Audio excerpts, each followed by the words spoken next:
السلام علیکم ناظرین، دی ڈیبیٹ ود زید حامد کے ساتھ میں ہوں آپ کا میزبان۔ پاکستان میں اس وقت انقلاب لانے کی بات ہو رہی ہے اور یہ بات زور و شور کے ساتھ ڈاکٹر طاہر القادری کر رہے ہیں۔ آپ سونامی لانا چاہتے ہیں اور تبدیلی لانے کی باتیں بھی پاکستان میں ہو رہی ہیں، لیکن کس قسم کا انقلاب صاحب لائیں گے اور عمران خان صاحب کا سونامی کیا کرے گا اور کس قسم کا انقلاب پاکستان میں آنے والے پروگرام میں ہم بات کریں گے۔ ہمیشہ کی طرح ہمیں جوائن کریں گے زید حامد صاحب۔ زید حامد صاحب آپ کو خوش آمدید کہتے ہیں۔ اس سے پہلے کہ ہم پاکستان میں جو انقلاب لانے والے لوگ ہیں ان کی بات کریں، آپ سے یہ جاننا چاہیں گے انقلاب ہوتا کیا ہے؟ عظیم، یہ بات اچھی طرح سمجھے گا اور یہ بات ہماری پوری پاک سمجھ لینی چاہیے کہ پاکستان میں کون سا ہے جس کو اللہ اس کے رسول صلی اللہ علیہ وآلہ وسلم قبول کریں گے۔ یہ پاکستان کا نہیں ہے، یہ پاکستان اللہ اس کے رسول کی امانت ہے جو دی گئی ہے، ایک نظریہ ایک مقصد کے لیے بنائی گئی، پاکستان کی تعمیر کی گئی تھی، اس کی تکمیل نہیں ہوئی۔ تکمیل پاکستان کے کچھ مراحل ہیں، جب تک کہ وہ مراحل پورے نہیں ہوں گے پاکستان میں حقیقی مستفوی انقلاب نہیں آئے گا۔ اس وقت میں وہ انقلاب، وہ تبدیلی نہیں آئے گی جس کو اللہ اس کے رسول صلی اللہ علیہ وآلہ وسلم کر دیا ہے پاکستان کے لیے۔ یہ بات ذہن میں بہت اچھی طرح سمجھ لیجئے گا کہ انقلاب کا مطلب یہ ہوتا ہے کہ جو نظام آپ کو نہ آئے، وہ کفر کا نظام ہو یا اسلامی، ہم اس کی بات نہیں کر رہے، جو نظام آپ کو نظر آ رہا ہے اس جڑوں سے اکھاڑ کر اس کی جگہ ایک نیا نظام لایا جائے۔ اس کی مثالیں آپ کو اسلامی تاریخ میں بھی ملتی ہیں، اس کی مثالیں آپ کو غیر مسلم تاریخ میں بھی ملتی ہیں۔ دیکھ کر آپ سے تاریخ کی طرف نظر دوڑانے سے پہلے یہ فرمائیے گا کہ اگر ایک نظام صحیح طور پر چل رہا ہے، اس نظام کو اکھاڑنا اور نیا نظام لانا انقلاب ہوگا؟ دیکھیے، انقلاب نظام کی تبدیلی ہوتا ہے، اور صرف نظام کی تبدیلی نہیں، اس نظام کو چلانے والے ہوتے ہیں ان کا بھی صفایا کیا جاتا ہے، ان کو بھی ہٹایا جاتا ہے۔ وہ نظام جو انہوں نے بنایا ہوتا ہے اسے اکھاڑا جاتا ہے اور اس کی جگہ ایک نیا آلٹرنیٹ دوسرا نظام۔ یہ ہم بات نہیں کر رہے کہ اچھا، بات یہ ہے کہ انقلاب اس کو کہتے ہیں پرانے نظام کی لیپا پوتی کر اس میں کچھ ریفارمز کر کے، اس میں کوئی پارلیمنٹری ڈیموکریسی کو پریزیڈنشل ڈیموکریسی بنا کر، ملک کی تعداد بڑھا کر، گورننس بہتر کر کچھ اکانومی کو مناسب بنا کے، بجلی کی لوڈ شیڈنگ کم کر۔ انقلاب نہیں کہلاتا، یاد رکھیے گا اچھی طرح۔ یہ انقلاب کیا ہوگا پھر؟ یہ بات اللہ صلی اللہ علیہ وآلہ وسلم کی پہلے سیرت مبارکہ سے سیکھیں کہ انقلاب کیا ہوتا ہے۔ یاد رکھیے گا، جب انقلاب ایلیمنٹس ہیں، پہلا ایلیمنٹ کسی بھی انقلاب کا یہ ہے کہ اس کا ایک ریولوشنری انقلاب ہوتا ہے جو ایک نیا روحانی نظریہ، ایک نیا انقلابی نظریہ لے کر آتا ہے۔ سیدی رسول اللہ اس کفر کے معاشرے میں آپ نے ایک نیا نظریہ دیا، کہو لا الہ الا اللہ فلاں، اور آپ دیکھتے ہیں کہ جو اس وقت کی اسٹیبلشمنٹ تھی، جو اس وقت کا سسٹم، وہ اتنی زور سے بھڑکتا ہے اس بات کے اوپر کہ اس کو فوراً اندازہ ہو جاتا ہے کہ یہ نئی ریولیوجی ہمارے وجود کے لیے، ہمارے نظام کے لیے خطرہ بن کر آ رہی ہے۔ حالانکہ سیدی ساتھ ان کے چند غلام ہیں جو آپ کو فالو کرتے ہیں، ظاہراً تو کمزور سی جماعت ہے، لیکن پورا کفر کا بھڑکتا ہے اس لیے کہ ان کو اندازہ ہو جاتا ہے کہ یہ انقلاب وہ ہے، اس کا مطلب ہے تبدیل کرنا پڑے گا، اپنی ثقافت، اپنی تہذیب، صدیوں سے جو کچھ ہم کرتے آئے ہیں سب بدل جائے گا اور بنا کے رکھیں، اب وہ حکمرانی پہ آ جائیں گے۔ دوسری بات، اس نظام کا جو انقلاب بالکل واضح جو اس کا ہوتا ہے، اس کے آبجیکٹو ڈیفائن ہوتے ہیں بالکل شروع سے ہی۔ وہ یہ بات طے کر چکا ہوتا ہے کہ کفر کے نظام کو چلانے والے جتنے فرد ہیں کاٹی جائیں گے اور اس زمانے کے جتنے خدا ہیں ان کو گرایا جائے گا۔ اور یہ آپ دیکھ کہ ابو جہل کی سر بھی کاٹے جاتے ہیں، اور جب فتح مکہ ہوتی ہے اس وقت سیدی رسول مبارک سے سارے بت گراتے ہیں، جو اس وقت کے جتنے بت کھڑے ہوتے ہیں سارے بت تباہ کیے جاتے ہیں۔ اور اس وقت ہی صحابہ کو بتا دیا جاتا ہے، جب آپ ہجرت فرما رہے ہیں، ہمیں ظلم و ستم ہو رہا ہے، سیدنا بلال کی چربی سے کوئلے بجھ رہے ہیں، اس وقت صحابہ سے کہا جاتا ہے کہ تم رومن اور پرشین امپائر کو بھی کیپچر کر لو گے۔ یہ ہوتا ہے انقلاب۔ ایک انقلاب تو حضور صلی اللہ علیہ وسلم نے برپا کیا، اس کے بعد اسلامی تاریخ میں انقلاب کی کوئی مثال ملتی ہے؟ ہم آپ کو تھوڑا سا سیدی رسول اللہ والے انقلاب کو ذرا سمجھ لیجئے۔ دیکھیے، جو آبجیکٹو تھا، اسے انقلابی لیڈر نے، سیدی رسول اللہ صلی اللہ علیہ وسلم نے کھل کے واضح کر دیا، بتا دیا ہم توڑیں گے، ہم تمہارے سر بھی کاٹیں گے، ہم رومن اور پرشین امپائر کو کیپچر بھی کریں گے، آپ حکومت بھی کریں گے۔ یہ سب کچھ بتا دیا پہلے دن سے، اور یہ سب کچھ ہوا، اور سب کچھ اپنے سامنے کر کے دکھایا۔ ہجرت فرما رہے تھے مکہ سے مدینہ، تو ظاہری طور پر اپنی جان بچانے کے لیے ظاہری طور پر لگا کہ بالکل پرسیکیوشن ہوئی ہے کہ آپ کو ہجرت کر کے جانا پڑ رہا ہے، اور صرف سیدنا ابوبکر ساتھ ہیں۔ اس وقت سراقہ جو گھوڑے پہ آپ کو گرفتار کرنے کے لیے، سراقہ کو جب مسلمان ہوتے ہیں ان کا گھوڑا گرتا ہے، مشہور واقعہ، اس وقت سیدی رسول کہتے ہیں سراقہ تمہارا اس وقت کیا حال ہوگا جب تم ایران کے بادشاہوں کے کنگن اپنے ہاتھوں میں پہن، یعنی زندگی میں بالکل واضح بتا دیا کہ آپ نے Persian empire, Roman empire capture کرنی ہے.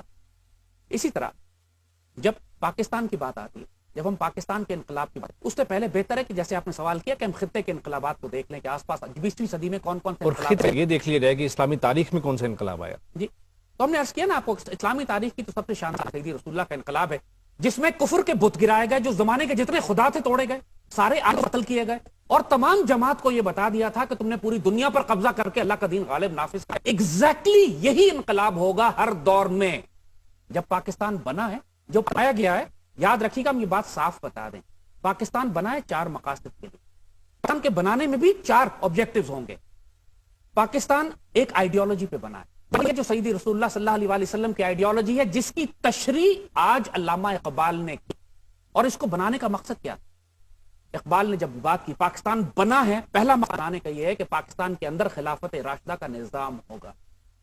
خلافت راشدہ کا مطلب ہے کہ جتنے آج کے بت ہیں کعبے میں کھڑے ہوئے، وہ سارے بت توڑے جائیں گے. بت ہو، اینگلو سیکسن لا کا بت ہو، پاکستان میں سود اور ربا کا نظام ہو، پیپر ہماری کرپشن، یہ سارے آج کے بت یہ ہیں. آج کا پتھر کا بت نہیں ہوتا، آج کا بت جمہوریت، آج کا بت ہوتا ہے اینگلو سیکسن جوڈیشل سسٹم جو انگریز چھوڑ کر گیا. پاکستان کا بننا بھی ایک انقلاب تھا. پاکستان اس انقلاب کی ایک نوید تھی. تعمیر پاکستان ہوئی ہے، تکمیل پاکستان نہیں ہوئی. ہم نے خطن حاصل کیا ہے ایک مقصد کے لیے، اور یہی بات ہم بتا رہے ہیں. لیکن انقلاب کی جب نوید آئی تو اس میں تو نہیں گرے، ہم لیکن یہی عام عرض لوگوں کر کا خون ہوا. ہم یہی عرض کر رہے ہیں آپ کو کہ پاکستان بنانے کے بعد آتے ہوئے تو خون بہنا تھا، جس طرح سیدی رسول اللہ کے غزوہ بدر بھی ہوا، احد بھی ہوا، خندق بھی ہوا. انقلاب کے پروسیس میں یہ سب ہوتا ہے. پاکستان بننے کی جو ہم نے شہادتیں دی، جو پاکستان نے اپنی نگاہ سے بنایا، وہ ایک مقصد سے بنایا تھا. ہم نے پہلی بات کی کہ پہلا وہاں خلافت راشدہ کا نظام قائم. اس کے علاوہ جو بھی کوئی بات کرے گا انقلاب لانے کی، ڈیموکریسی کو امپروو کرنے کی، الیکٹرل ریفارمز کرنے کی، سیاست اپلائی کرنے کی، خالی الیکشن دوبارہ مڈ ٹرم الیکشنز کی، اس بات کی کہ ہم ملک کے اندر ایڈمنسٹریٹو رہتے ہیں، خلافت راشدہ کے نظام سے نیچے اب اللہ اس کے رسول کوئی چیز قبول نہیں کریں گے. دوسرا پڑا گیا تھا غزوہ ہند کے لیے. پاکستان کا مقصد تھا، جس طرح اس وقت کہہ دیا گیا تھا کہ آپ نے رومن اور پرشین امپائر، پاکستان بنانے کا مقصد یہ ہے کہ آپ نے غزوہ ہند لڑنا ہے. علامہ اقبال نے تیسرا پاکستان کا مقصد یہ تھا کہ آپ نے امت مسلمہ کو اکٹھا کر کے ایک یونائٹڈ اسٹیٹس آف اسلام بنانا. بابے نے یہ سارے مشن آبجیکٹو دیے ہیں. آپ نے یہ فرمایا ہے تا خلافت پھر استوار لا کے کہیں سے اسلاف کا قلب و جگر پیدا کر. جب تک کہ خلافت دوبارہ قائم نہیں ہوتی، وجود میں اپنے اسلاف کا قلب و جگر پیدا کرو. پھر اقبال نے کہا یہ معمور نغمہ توحید سے ایک دفعہ پھر ہندوستان میں توحید کا نغمہ جو ہے وہ پھیلے گا، ایک دفعہ پھر پورے ہندوستان پر غالب ہوگی، یعنی غزوہ ہند کے بعد اسلام نافذ ہوگا. پھر باب اقبال نے ایک ہوں گے مسلم حرم کی پاسبانی کے لیے، نیل کے ساحل سے لے کر تابہ خاک مسلم دنیا کو یونائٹڈ اسٹیٹس آف اسلام. اور یہ قیادت پاکستان کو دی گئی ہے. کہا گیا مسلمانوں سے سبق پھر پڑھ صداقت کا، عدالت کا، شجاعت کا، کہ لیا جائے گا دنیا کی امامت کا. لہذا جس انقلاب کو اب اللہ اس کے رسول قبول کریں گے وہ یہ ہے کہ پاکستان دنیا کی امامت کے لیے تیار کرنا ہے، پاکستان میں خلافت راشدہ کا نظام قائم کرنا ہے، نے لیڈ کرنا ہے اسلامک ملکوں کے ایک بلاک کو، یونائٹڈ اسٹیٹس آف اسلام کو، اور پاکستان نے غزوہ ہند. اگر یہ 4 ایلیمنٹس کسی انقلاب کا فنڈامنٹلز نہیں ہیں تو اس کے لابھ نہیں ہے. تو ابھی تک پاکستان زیادہ الیکٹرل ریفارمز ہو سکتی ہیں، ایڈمنسٹریٹو. ابھی تک پاکستان میں کوئی انقلاب نہیں آیا، کوئی شبے کی بات نہیں. جو فوجی انقلاب آتے رہے وہ سراب تھا. انقلاب چینج آف گورنمنٹس ہیں، آپ کنفیوز نہ کریں. جو حکومت کی تبدیلی ہونا، مارشل لا لگ جانا انقلاب نہیں ہوتے. ہم یہی بات سمجھانا چاہ رہے ہیں آپ کو. انقلاب کہتے ہیں جس میں پرانے نظام کی جڑیں اکھاڑی جائے. پاکستان میں جتنے مارشل لا لگے ہیں، لا تو اپنی جگہ 1860 سے اپنی جگہ بیٹھا ہوا ہے نا. یہی جوڈیشری ہے، یہی میڈیا ہے، یہی سیشن کورٹ ہے، یہی سپریم کورٹ کے ججز ہیں، وہ انگریزی قانون ہے. پاکستان کی وہی کانسٹیٹیوشن، وہی پارلیمنٹ زیادہ سے سسپینڈ ہوتی ہے.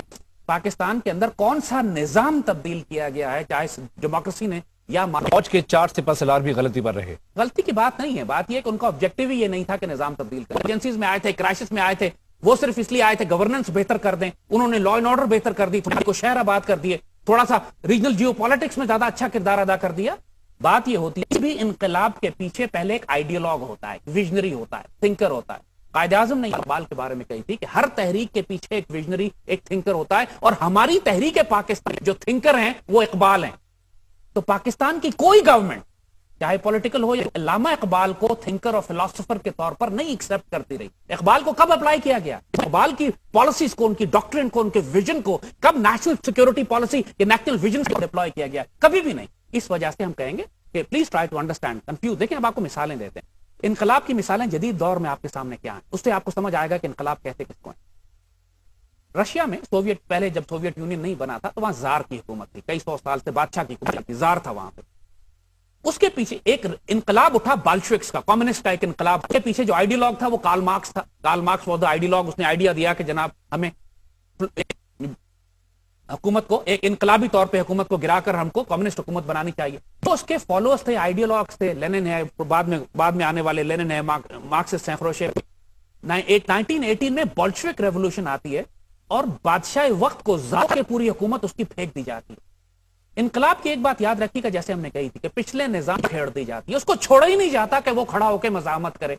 تو بولشوکس نے کیا کیا روس میں کہ خاندان سمیت مارا، پوری بیوروکریسی مار دی، پوری ایلیٹ کلاس اشرافیہ مار دی، کہ جو سسٹم جو انہوں نے قانون قوانین بنائے ہوئے تھے ان کو معطل کر دیا اور اپنی حکومت بنا کر اپنے نظام، نئی جوڈیشری، اپنا نیا میڈیا، اپنی نئی بیوروکریسی، اپنے نیا ایجوکیشن سسٹم اپنا پڑیا. اور اس کو کہتے ہیں مکمل انقلاب. یہ فرمائیے گا بولشوک ریولوشن کیا زارس کی حکومت سے بہتر تھا؟ دیکھیے بہتر اس کا سوال نہیں کر رہے ہیں ہم، صرف آپ کو مثال یہ دے رہے ہیں کہ انقلاب ہیں. اسی طرح چائنیز ماؤ زیڈونگ ایک چرس پینے والی قوم تھی، چینی ہے، ان کو انگریزوں نے چرس 100 سال سے بیڑا غرق کیا ہوا تھا. ایسٹ انڈیا کمپنی ساری چرس ان کو بیچا کرتی تھی.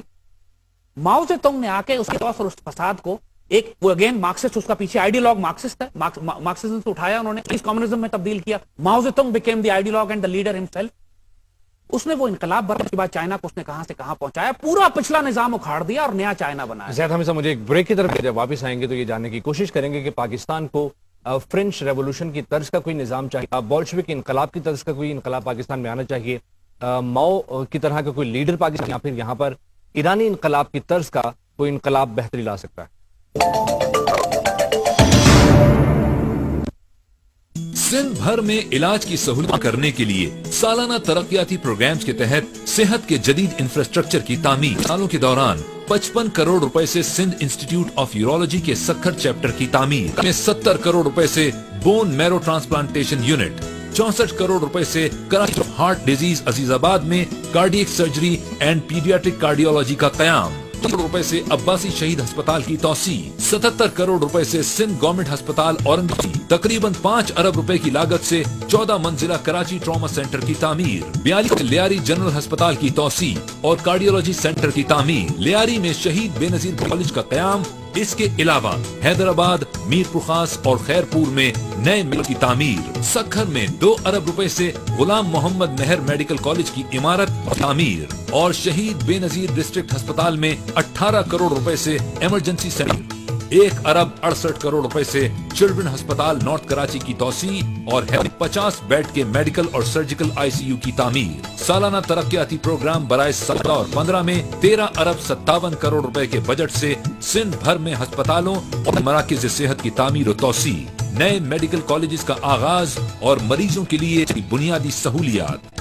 خوابوں کو ملے تعبیر، نئے سندھ کی امیر ہے عزم بے نظیر، ہے عزم بے نظیر، ہے عزم بے نظیر، ہے عزم بے نظیر. جدید سندھ کی تعمیر ایک عزم بے نظیر. حکومت سندھ. لمحہ لمحہ ایک تازگی، اعتبار ہے ہر نسل کا، محبت کا یہ جذبالی، اعتبار ہے ہر رشتے کا، کبھی کرنوں سے یہ چمک لی، اعتبار ہے ہر چاہت کا، ہر موسم میں احساس لیے، اعتبار ہے ہر پل کا، خوشیوں کی یہ مہک لیے، اعتبار ہر بندھن کا، ساتھ ہے یہ جیون بھر کا.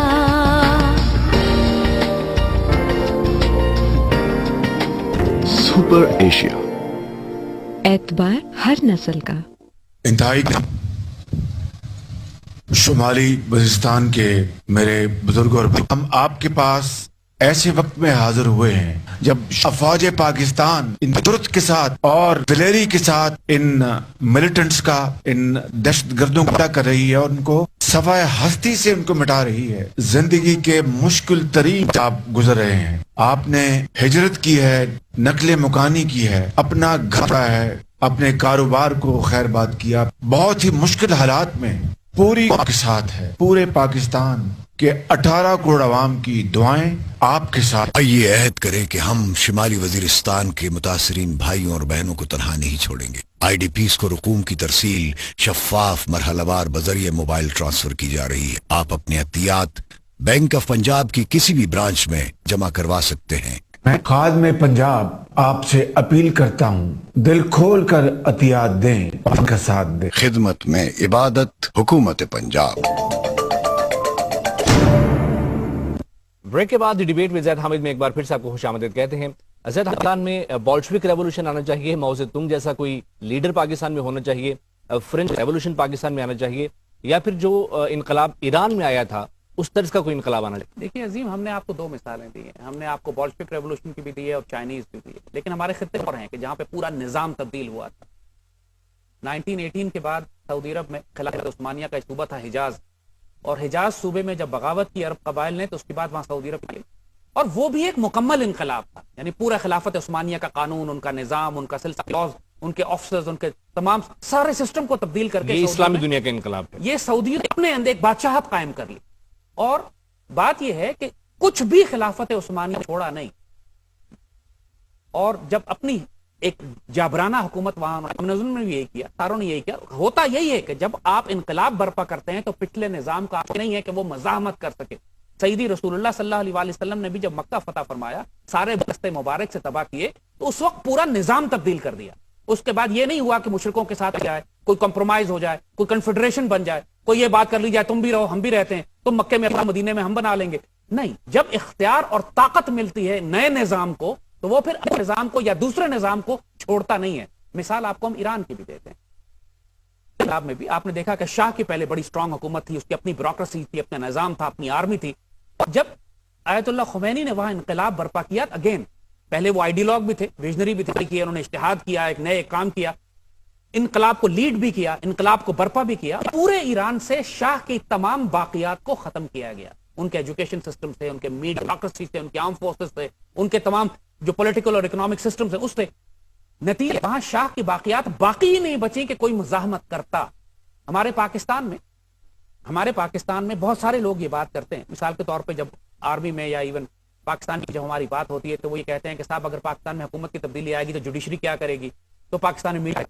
یہ ایک بہت بڑی غلطی وہ لوگ کرتے ہیں جو یہ سمجھتے ہیں کہ حکومت کی تبدیلی کو انقلاب کا نام دیا جائے. ہم اپنی جگہ قائم ہیں، لیکن نظام قائم ہوتے ہوئے آپ تھوڑی بہت کاسمیٹک چینجز کر. پاکستان میں انقلاب کی کون سی شکل ہوگی، اس پر بات کرنے سے پہلے آپ سے یہ جاننا چاہیں گے کہ سعودیز نے عثمانیہ کو ختم کر کے بادشاہت قائم کی، کیا یہ اسلام کے اصولوں کے مطابق تھا؟ دیکھیے، ہم اس وقت شریعت کے اصولوں کی بات نہیں کر رہے، ہم اس وقت ایک پولیٹیکل پروسیس کی بات کر رہے ہیں، اور ہم سائیڈ ٹریک ہو جائیں گے کرنے میں. جو ہمارا اہم ٹاپک ہے، جو ہمارا فوکس ہے اس وقت، وہ یہ ہے کہ دیکھیے حضور صلی اللہ علیہ وسلم کی ذات مبارک سے ہمیں یہ بات نظر آتی ہے کہ آپ آئیڈیالوگ بھی خود ہیں اور کمانڈر ان چیف بھی خود ہیں جس نے اس آئیڈیالوجی کو نافذ کیا.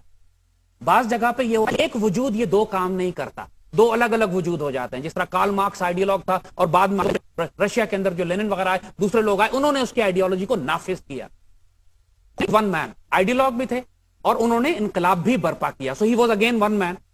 میں آپ کو یہ کام 2 حصوں میں تقسیم نظر آتا. Allama Iqbal was the visionary, the ideologue, the thinker, the philosopher. Mission کو اچیو کرنے والے قائد اعظم تھے. تو یہ ہر جگہ آپ کو نظر آتا ہے کہ کہیں پر ایک ویژنری بھی ہوتا ہے، آئیڈیالوگ بھی ہوتا ہے، وہی انقلاب برپا کرتا ہے. بعض جگہ آئیڈیالوجی کوئی اور دیتا ہے. محمد علی جناح کے مشن کو آگے لے کر چلنے والا کوئی نظر آیا آپ کو پاکستان میں 65 برسوں میں؟ یہی بات ہوئی کہ انتقال کے بعد پاکستان میں کوئی ایسا فرد نہیں آیا جو اقبال کے مشن پر چلتے. ایوب خان نے اکنامک پروگریس کی، آئیڈیالوجی کا کوئی تعلق نہیں تھا. ایوب خان کو انڈیا کے پرائم منسٹر نے کہا بھی تھی یہ بات کہ پاکستان کے حکمرانوں کے لیے لازم ہے کہ حافظ ہوں، کہ اگر وہ اقبال کے انقلاب کو لے کر نہیں چلیں گے تو پاکستان میں کوئی حکمران کامیاب. ہندو نے نصیحت کی تھی ایوب خان کو. ایوب خان وہ سرپرائز. جنرل ضیاء بہت زبردست کام کے دفاع اور فورن پالیسی کے لحاظ سے، مگر again it was administrative. It was اس وقت کی ٹیکٹک تھی پاکستان کے اندر اقبال کے مشن کو امپلیمنٹ کرنے کی خواہش تھی ان کے دل میں, کیا گیا, باقاعدہ راستے سے ہٹایا گیا اس مقصد کے لیے کہ وہ اس مشن کو آگے نہ چلا سکیں. اس پاکستان کی سیاسی یا فوجی حکومتوں میں کوئی بھی ایسا نہیں آیا. یاد رکھیے گا ایک بات, جیسے ہم بات کر رہے ہیں اس کے اندر جب ہم انقلاب کی بات کرتے ہیں نا, اس کو ذرا اچھی طرح سمجھ لیں کیونکہ کسی کو کوئی کنفیوژن نہ رہ جائے. پاکستان کے اندر خلافت راشدہ کے نظام کی بات کرتے ہیں تو اس میں پاکستان کی یہ جوڈیشری نہیں, پاکستان میں شریعت کے نظام کو نافذ کرنے میں سب سے بڑی رکاوٹ پاکستان کی یہ اینگلو سیکسن جوڈیشری اور ہمارے وکلاء ہیں. ہمارے پاس شرعی عدالتیں بھی تو ہیں, ان کا کوئی حیثیت نہیں ہے نا, کوئی کیس ان میں نہیں جا سکتا. پاکستان میں شرعی نظام کی راہ میں سب سے یہ کفر کا اینگلو سیکسن نظام ہے جس کے انٹرسٹ وابستہ ہیں انگریز کے ساتھ. پاکستان کے اندر جب نظام آپ قانون ایسا بناتے ہیں کہ جتنا مقدمہ لمبا کھینچے اتنی وکیل ہوتی ہے تو ملک میں کبھی مقدمات ختم نہیں ہو سکتے. اسلامی شرعی عدالتی نظام کا تصور ہی نہیں ہے.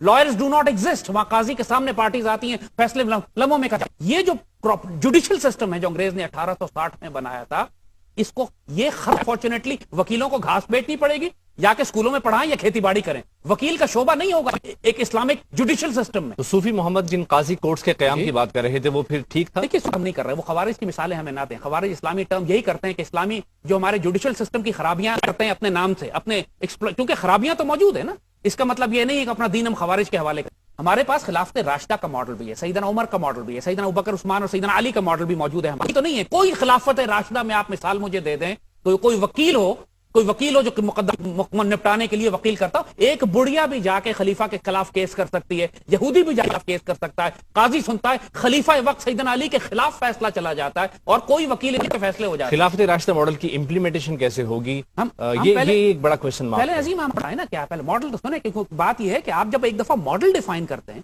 آبجیکٹو ڈیفائن کرتے ہیں, اپنی قوم کی تربیت بھی اس کے مطابق کرتے ہیں. ابھی معاملہ ہمارا المیہ یہ ہے کہ ایجوکیشن سسٹم, ہمارے پورے سیاسی leaders, political leaders, even military leaders اس کے بنائے ہوئے نظام سے باہر ہی نہیں آ سکتے. ان کے ذہن فکر میں خواب میں کہیں نہیں ہے کہ پاکستان کی قیادت کرنی ہے. ان کی کسی مشن سٹیٹمنٹ, کسی 5 ایئر پلان, کسی فوجی یا اکنامک پلان کا حصہ ہی نہیں ہے کہ پاکستان میں اس نظام کو تبدیل کر کے خلافت راشدہ کا نظام لانا. کسی ہماری اسٹریٹجی کا حصہ ہی نہیں ہے کہ غزوہ ہند ہم نے لڑنا, یا ہم نے مسلم دنیا کو اکٹھا کر کے پاکستان کو یونائٹڈ میں پاکستان کی ہاں اور نہ میں دنیا کے فیصلے ہوں گے. یہ ہماری پلاننگ کا حصہ ہی نہیں ہے. ہم اتنے غلام کے لیول پر ہم کو تیار کیا گیا. قائد اعظم نے یہ بات کہی تھی, please try to understand. Quaid Azam نے کہا قوم آزاد ہو گئی ہے لیکن اس کو آزادی کا احساس نہیں ہے, یہ ابھی تک ذہنی طور پر ہیں, اور جس دن ان کو احساس ہو گیا کہ یہ آزاد ہیں پھر ان کو آسمان کی بلندیاں چھونے سے کوئی گا. یہ انقلاب ہوگا کہ آپ پاکستانی قوم کو ذہنی غلامی سے آزاد, یہ بتائیں کہ تم پیدا اس لیے کیے گئے تھے کہ لیا جائے گا کام تجھ سے غلامت کا, تم اس لیے پیدا کیے گئے تھے کہ تم نے غزوہ ہند لڑنا ہے, اس لیے تم نے دنیا میں خلافت راشدہ کا نظام قائم کرنا ہے, تم اس لیے پیدا کیے گئے تھے کہ تم نے مسلمان بلاک کو لیڈ کرنا ہے. جب آپ یہ بتائیں گے نا, یہ آبجیکٹو مشن سٹیٹمنٹ ڈیفائن کریں گے, پھر آپ تربیت اس کے مطابق کریں گے. ابھی تو آپ غلام در غلام پیدا کر رہے ہیں. جو انقلاب تجربہ کرنے کی بات کر رہے ہیں, کیا یہ وہی انقلاب ہے جس کے بارے میں آپ تذکرہ کر رہے ہیں, یا پھر کچھ ہوں گی جو اس طرح کا انقلاب لے کر آئیں گے؟ دیکھیے اس کا جواب تو طاہر القادری صاحب خود دیں گے کہ ان کے انقلاب میں یہ شامل ہیں یا نہیں. ابھی تک تو چونکہ سچی بات ہے کہ انقلاب کی بات انہوں نے کی ہے, وضاحت نہیں کی. بات تو ہم نے پہلے کر دی, ہم نے بتا دیا کہ اگر اس کے علاوہ کچھ ہے تو کوئی انقلاب نہیں, اس کے علاوہ کچھ ہے تو پھر اس کے بعد آپ کی پلاننگ کے خلاف جانے والی بات ہے. اگر یہی سب کچھ ہے تو پھر آپ طاہر القادری کے ساتھ ہیں. ہم یہ نہیں کہہ رہے, ہم کہہ کہ بہت سی باتیں ہم نے جو کہیں, اور بھی بہت سارے کریڈینشلز ہیں کہ جو کچھ ہوگا پھر اللہ تعالیٰ ان کی حمایت اور تائید کرے گا.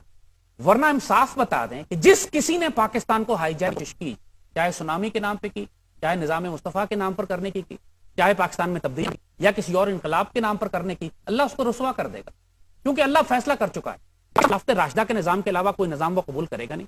اس پاکستان کو غزوہ ہند لڑنا ہی لڑنا, اس اور نام میں دنیا کے فیصلے ہونے, اس نسل کو پیدا کرنا ہے جو نرم دم گفتگو ہو, گرم دم جستجو ہو, رزم پاک دل ہو, پاک باز ہو, جو وسعت افلاق میں تکبیر مسلسل دے, جس کی ہاں اور نہ میں بتا تیری رضا کیا ہے, جس کی نگاہ سے تقدیریں بدلیں, جو اللہ کے خودی کے رازدار ہو. وہ نسل آپ کو تیار کرنی ہے اس بڑے مشن کے لیے, اس مقصد حیات کے تکمیل پاکستان کے لیے جس کے لیے پاکستان بنا ہے.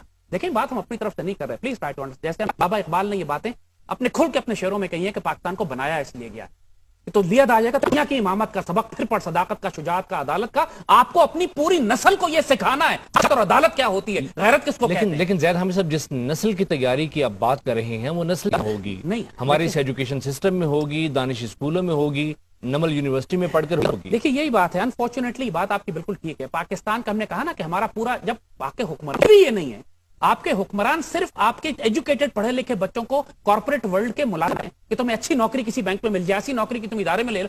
پوری ایجوکیشن سسٹم کا مقصد اب صرف یہ نوکری کہاں سے ملے گی.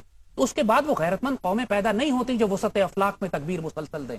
شیر اور دلیر پیدا نہیں ہوتے جن سے خدا پوچھتا ہے بتا تیری رضا کیا ہے، جن کا فقر جو، جن کی خودی جو ان پر چڑھتی ہو اور اس کے بعد ان کی ہاں اور نہ میں دنیا کے فیصلے ہوں. وہ قومیں اس طرح نہیں پیدا ہوتی.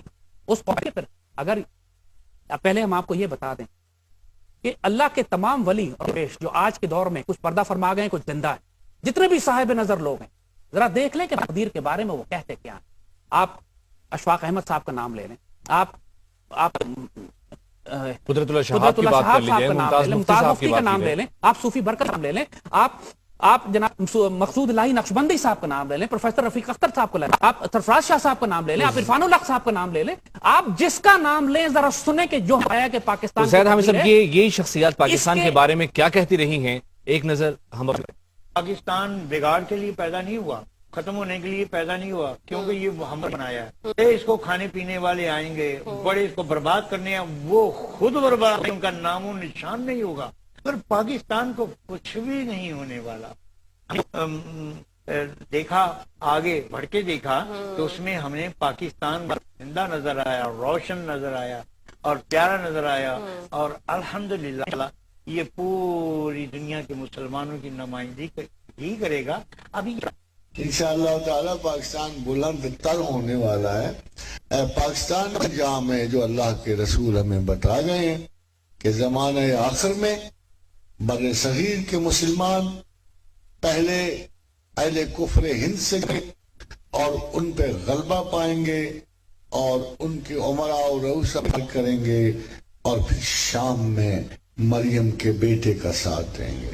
ایک دیوانہ ایک جنگل میں تنکے چن رہا تھا اور یہ کہا رہا تھا وہ دن دور نہیں کہ کسی دن پاکستان تھا نام اقوام اقوالم کے فیصلے ہوا کریں گے اور میرا حق تھا ادا کر دیا. اور آج الحمدللہ انقلاب آ چکا ہے. انقلاب کی تکمیل صرف دیر ہے. انقلاب جو لوگ اس اللہ کے دین آپ کو پسند نہیں کرتے وہ ہیں بڑے بے چین، بڑے بے قرار. لیکن یہ سن لیں پروگرام تو میرے رب کا چلے گا، تمہارا پروگرام نہیں چلے گا. امریکہ یہاں سے جائے گا اور انڈیا کو ہینڈ اوور کرے گا. روئے زمین پر جو اصل مشرک ہیں، جو میرے نبی پاک کے زمانے میں تھے، بتوں کی پوجا کرتے تھے، اب وہ صرف ہندوستان میں رہ گیا ہے. اصل کفر یہ ہے. اور پاک کی حدیث پاک ہے، اس جنگ میں جو شریک ہوگا میرے آقا فرماتے میں محمد اس کو جنت کی بشارت دیتا ہوں. یہ کوثار کے جوان، یہ پہاڑی، اب ان کا رخ امریکہ تو بھاگ جائے گا، اب رہ جائے گا بنیوں. اس بنیے کی دھوتی پھاڑنے کا وقت آ گیا ہے انشاءاللہ. لیکن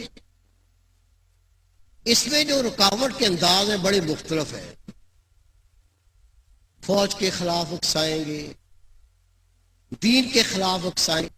یہ جو انتہا پسند ان کی مثال دے کے اسلام کے خلاف اکسائیں گے. یہ میں آپ کو بتا دوں یہ میرے رب کا فضل ہے، جس کو چاہتا آتا ہے اس اسلام کی باغ دوڑ مجاہدوں کی کمان اپنے پاک فوج کے حوالے کی ہے. اور بننے میں دیر نہیں ہے. اب آئے گا، خدا کی قسم اللہ کا جلال بتاؤ. مسرتیں مفاہمت یہ رہے گی. جو اللہ کے دین کے خلاف اٹھے گا دین میں گھسیڑ دے گا اور اس کی آنکھیں سبز ہوگی. سن لو، وہ سبز آنکھوں والا مجاہد جب نگاہ اٹھائے گا خود ہم ظالم کو ظلم کرنے نہیں دے گا. چند سالوں کے اندر، صدیاں نہیں کہہ رہا ہوں، چند سالوں کے اندر اندر اللہ نے فوج کو عظمت دینی ہے، وہ شان دینی ہے، وہ مقام دینا ہے. باہر کے لوگ، یہ جو ایجنسیاں ہیں، پہاڑی لوگ ہیں، یہ ان کے دائیں بائیں ہوں، یہ اللہ کے مجاہد بندے کھڑے ہوں گے، کشمیر فتح، ہندوستان فتح ہو جائے. یہ بزرگوں کی آپ نے گفتگو سنی جو پاکستان کے بارے میں مختلف قسم کے رہے تھے اور کس قسم کا انقلاب پاکستان میں آ سکتا ہے اس کی بات ہو رہی تھی. مجھے ایک بریک کی طرف جانا ہے. بریک کے بعد جب حامد صاحب سے جانیں گے کہ جو باتیں یہاں ہو رہی تھیں وہ کب پوری ہوں گی اور کیا ان پر آن پہنچا ہے، یہاں بھی کچھ انتظار باقی ہے.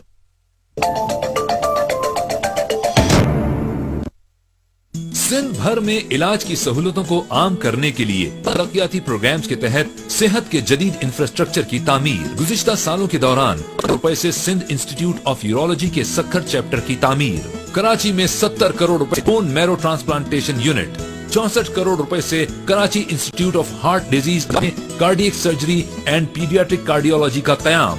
34 کروڑ روپے سے عباس ہسپتال کی توسیع. 77 کروڑ روپے سے سندھ گورنمنٹ ہسپتال اورنگی ٹاؤن کی توسیع. تقریباً 5 کی لاگت سے 14 منزلہ کراچی ٹراما سینٹر کی تعمیر. 42 کروڑ روپے سے لیاری جنرل توسیع اور کارڈیولوجی سینٹر کی تعمیر. لیاری میں شہید بے نظیر بھٹو میڈیکل کالج کا قیام. علاوہ حیدرآباد، میر پرخاس اور خیرپور میں نئے میڈیکل کالجز کی تعمیر. 100 ارب روپے سے غلام محمد مہر میڈیکل کالج کی عمارت اور ہاسٹل کی تعمیر. اور نذیر ڈسٹرکٹ ہسپتال میں 18 کروڑ روپے سے ایمرجنسی سینٹر کی تعمیر. 1 کروڑ روپے سے چلڈرن ہسپتال نارتھ کراچی کی توسیع اور حیدرآباد میں 50 بیڈ اور سرجیکل ICU کی تعمیر. سالانہ ترقیاتی پروگرام برائے سال 2014 اور 15 میں 57 کروڑ روپے کے بجٹ سے سندھ بھر میں ہسپتالوں اور بنیادی مراکز صحت توسیع. نئے میڈیکل کالجز کا آغاز اور مریضوں کے لیے صحت کی بنیادی سہولت. خوابوں کو ملے تعبیر، نئے سندھ کی ہے تعمیر. عزم بے نظیر ہے، عزم بے نظیر ہے، عزم بے نظیر. جدید سندھ کی تعمیر ایک عزم حکومت سندھ.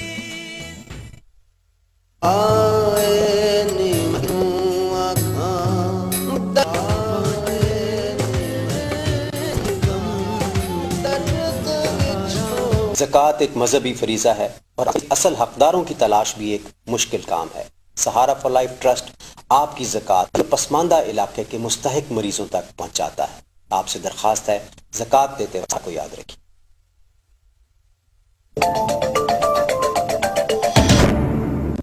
بریک کے بعد ڈیبیٹ ود زید حامد میں ایک بار پھر سے آپ کو خوش آمدید کہتے ہیں. زید حامد صاحب، بریک پہ کچھ بزرگوں کی گفتگو آپ نے اور ہمارے ناظرین نے سنی. جو یہ بزرگ فرما رہے تھے ہونے والا ہے یا بھی کچھ انتظار باقی؟ دیکھیں عظیم، یہی بات ہم آپ کو بتانا چاہ رہے ہیں. صلی اللہ علیہ وسلم نے جب یہ پاکستان بنایا اپنی نگرانی میں تو ساتھ اس کو ایک مشن سٹیٹمنٹ دیا تھا، اور آپ نے ان سارے بزرگوں کی باتیں سنی. صوفی برکت علی صاحب کو سنا، مقصود الہی نقشبندی صاحب صاحب کو سنا، اور دوسرے بزرگوں کو. سب ایک ہی بات کر رہے ہیں اور مختلف مشنز کی بات کر. کسی نے کہا کہ پاکستان کا مقصد یہ تھا کہ غزوہ ہند لڑنا ہے. حضور کی اس حدیث میں کہ آخری دور میں مشرکوں سے ایک جنگ ہوگی ہماری. صوفی برکت علی صاحب، پاکستان کی ہاں اور نہ میں دنیا کے فیصلے ہوں گے اور پاکستان مسلمانوں کو لیڈ کرے گا، ان کی نمائندگی. یہ سارے وہ مشن ہے جس کا ہم ذکر کر رہے ہیں کہ بابا اقبال نے اپنے شعروں میں ساری باتیں بتا دی تھی. پاکستان بنانے کا مقصد ہی یہی ہے کہ آپ نے لیا جائے گا تجھ سے کام دنیا کی امامت کا، کی قیادت کرنی ہے. یہ نئی نسل تیار کون کرے گا؟ ہم آتے ہیں اس کی طرف. پہلے اس بات کو سمجھ لیں اچھے طریقے. ان فقراء نے مختلف دور میں، اور آج کے دور میں بہت سے زندہ ہیں. آج بابا یحییٰ زندہ ہیں، سرفراز شاہ صاحب زندہ ہیں. یہ سارے بزرگ جو باتیں خوشخبریاں کر رہے ہیں، اس کو آپ صدائے خلق، یہ جو بزرگوں کی خدا ہے، یہ اللہ تعالیٰ کی طرف سے وہ اذان ہے جو یہ فقیر دے رہے ہیں پاکستانی قوم کو. سمجھائیے، اب پاکستان کی آرمی ہو، پاکستان کے دانشور ہو، ہمارا اشرافیہ ہو، ہماری پولیٹکس، ہماری جوڈیشری ہو، اگر اس اذان سے بغاوت کرتے ہیں، اگر سمجھتے ہیں کہ نہیں ہمیں ایسا نہیں ہے، تو یاد رکھیے اللہ ان کو رسوا بھی کرے گا، اللہ ان کو سزا بھی دے گا. پاکستان والا، پاکستان کے حکمران پھر اپنی خیر منائے. اب ہو کیا رہا ہے، پروسیس کیا ہے کہ سچی پاکستان کی کسی سیاسی اور مذہبی جماعت اور پاکستان کے اشرافیہ ایلیٹ اسٹیبلشمنٹ کا یہ آبجیکٹو نہیں. اللہ تعالیٰ نے، اللہ کے رسول نے پاکستان کے لیے متعین کر دیا. تو اب ہوگا کیا؟ تو ہوگا کیا؟ اللہ تعالیٰ پاکستان کو آزمائش میں ڈالے گا. اس دیکھیں، اس نظام کی جڑ اکھاڑنی ہے. ابھی آزمائش میں ڈالا جائے، شروع ہی نہیں ہوئی آپ کی. ابھی تو آپ کس خیال میں ہیں؟